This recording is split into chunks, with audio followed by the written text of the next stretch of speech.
My daughter-in-law pretends to take care of me, but she hits me while I'm bedridden. She's so brazen. Even though we're family, my husband and sister-in-law don't listen to me. I thought I'd lose everything important to me, but I never expected something like that to happen to them. It's scary how karma works, isn't it? My name is Lily. The other day, I put a pocket tissue in my pocket and carried it around, which is unusual for me. As a result, I accidentally washed it with my clothes. I'm 40 years old. Thanks to that, my black pants look like clouds. No, it's not that beautiful. I'm getting older and a little more clumsy, but my clumsiness is cute. In the world, there are always people who are better than us. When I was in my 20s, my newlywed husband David suddenly spoke up. Are you ready to live together? Huh? Who is going to live with whom? I couldn't figure it out even after thinking for a while, and my husband said to me as I remained silent. It's about living with my parents. I was stunned. Did we talk about that? No, but... There's no way he could know about a conversation that never happened. My husband continued, ignoring my confusion. My sister is taking care of my mother at home right now, but she'll get married eventually. My father has passed away, and I'm the eldest son, so we can't avoid living together in the future. It would be better for us to live together sooner rather than later.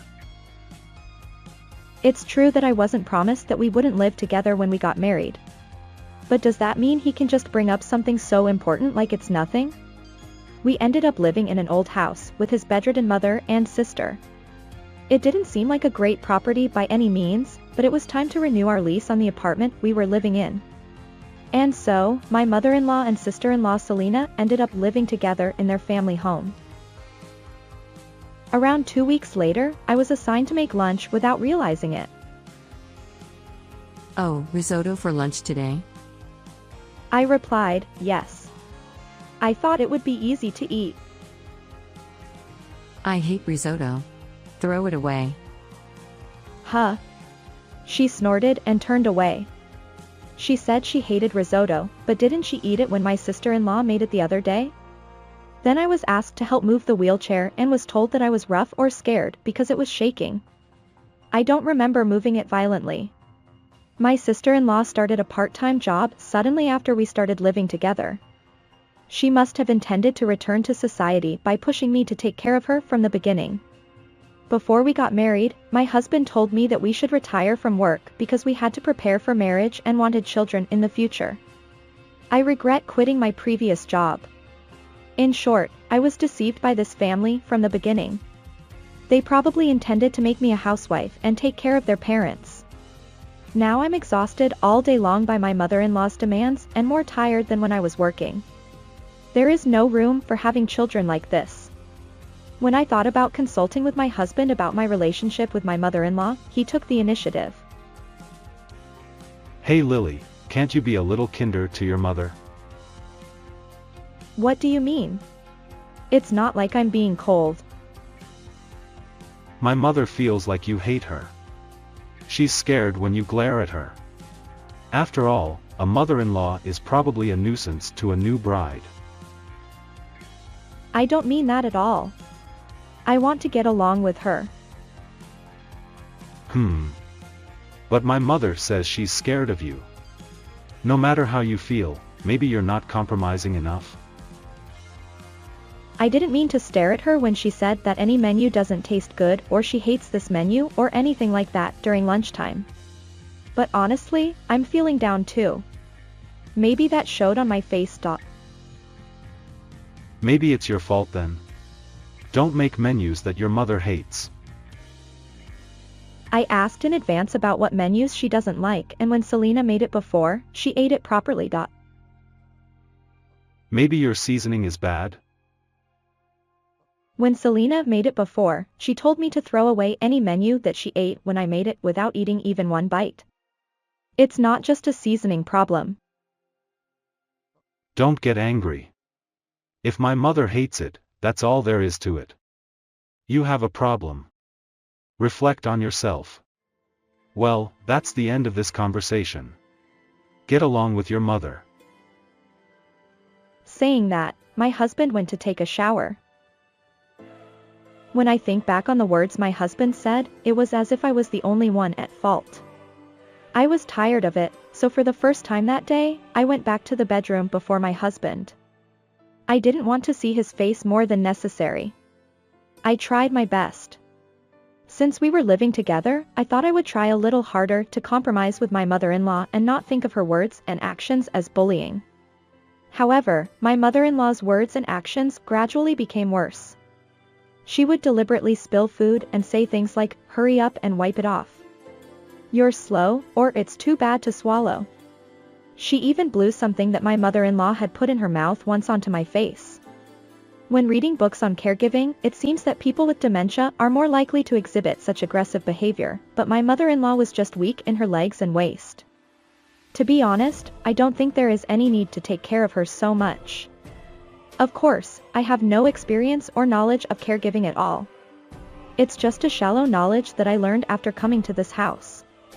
That's why I was following what my husband and sister-in-law told me at first, but once I suggested to them that, it's not that we should do everything, but it would be better if we supported our mother to do something herself so that she wouldn't get weaker, because caregiving books also describe that excessive caregiving leads to a decline in physical function and disuse syndrome. For example, if you repeatedly move around in a wheelchair when you can walk a little bit, your leg and waist muscles will weaken and you will not be able to move on your own. I suggested it in good faith, because I don't think my mother-in-law wants such a thing either, but my sister-in-law said angrily, "No way.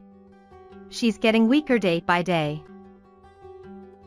It seems that she suddenly became weak around the time we started living together.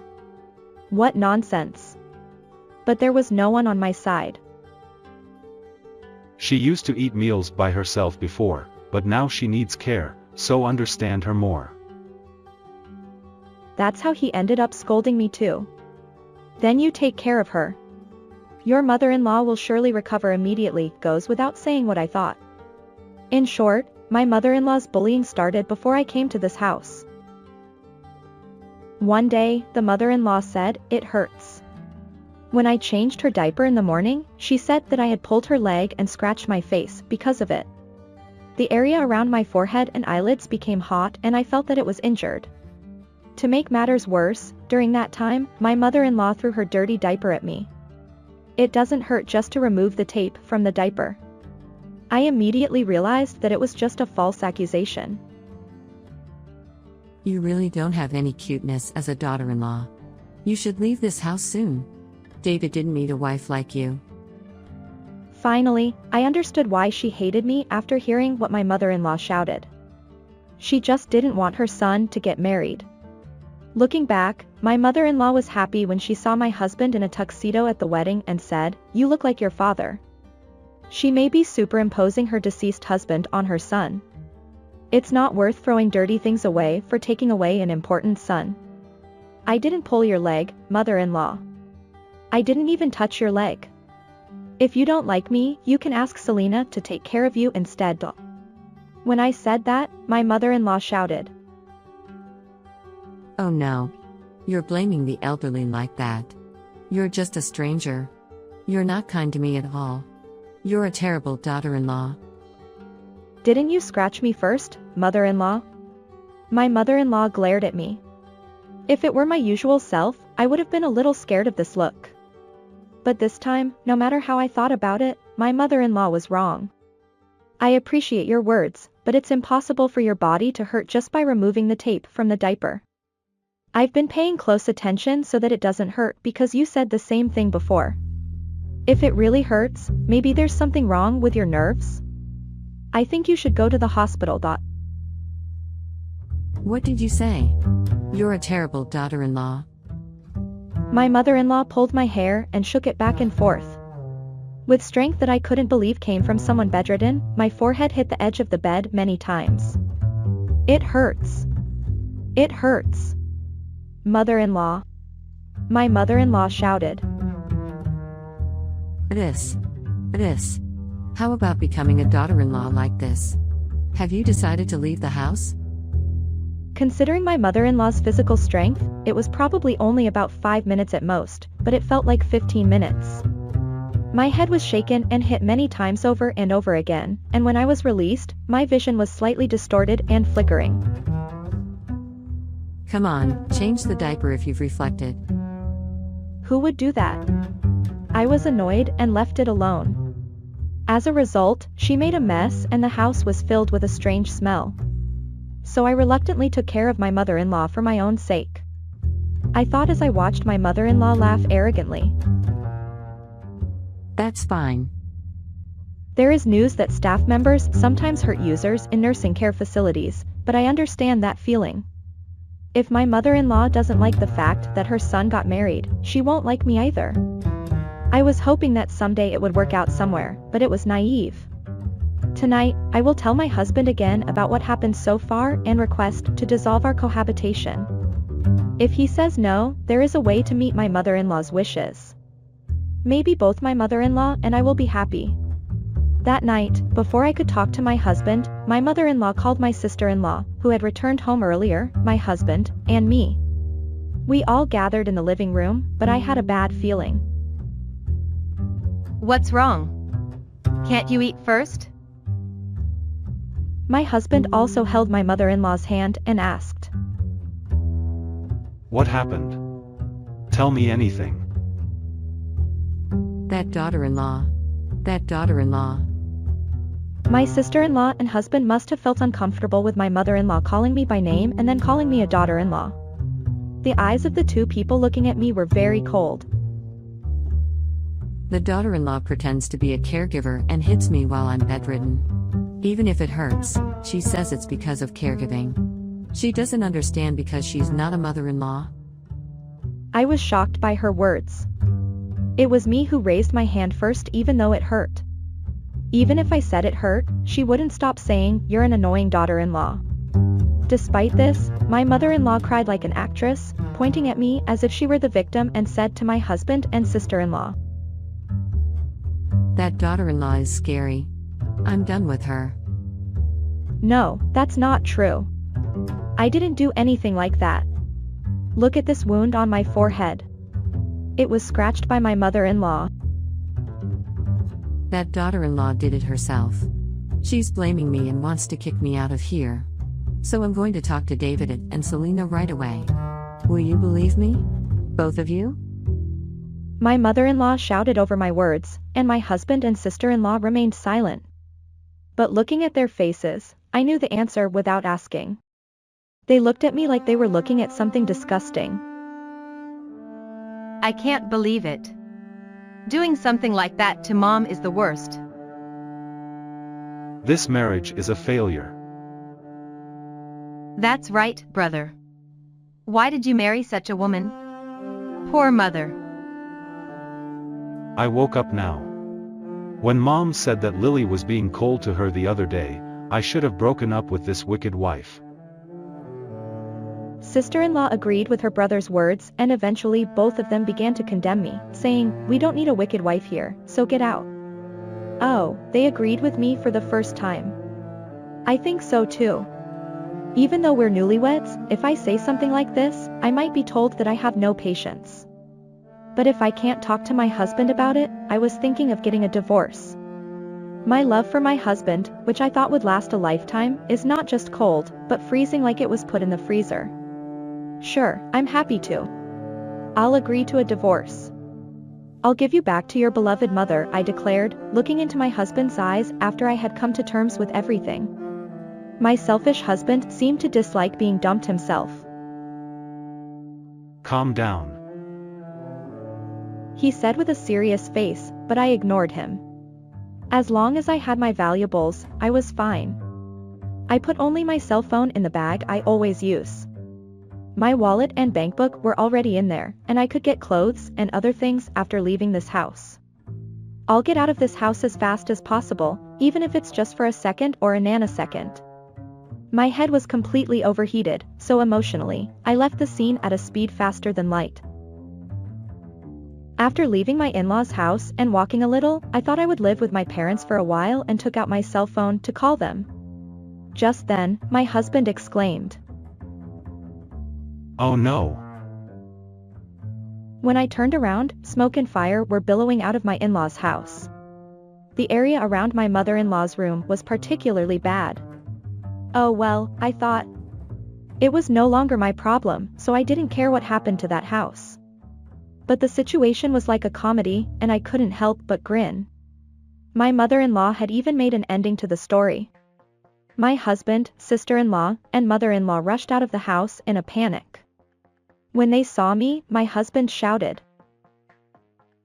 Help me. Although I would normally ignore them, I approached them because it seemed a little interesting. Then my husband begged me to call the fire department because he forgot to bring his cell phone. Why don't you go to the fire station and report it, mother-in-law? I suggested. Don't say stupid things at a time like this.